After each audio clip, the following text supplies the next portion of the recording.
My phone's again setting limits on how much I can record at any one time, so I'm just going to keep going here since I already had a lot of that.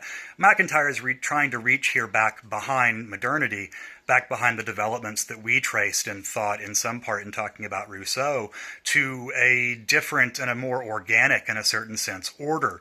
He's trying to penetrate to a notion of identity, a notion of self, and a notion of social responsibility that is prior to all of the modern alienations of society, all of the separations of people from their kind of organic social settings. And settings, another term that comes up a lot in this essay that we could have said more about.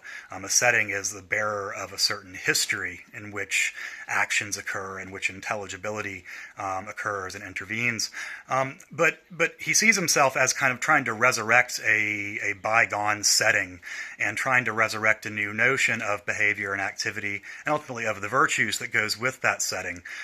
There are two kind of operations involved in doing that. On the one hand, he's trying to say, well, this is the only way that we can really understand these ancient thinkers and this ancient notion of virtue.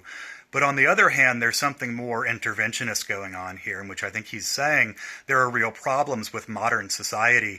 Our atomistic notions of self, our atomistic notions of ethics, of the decisions that we have to make, of how actions take place, our tendencies to reduce all of these things to kind of individual moments and separate actors are a result of a historical process of alienation, a result of the society in which we live and the limitations that that society puts on our mind.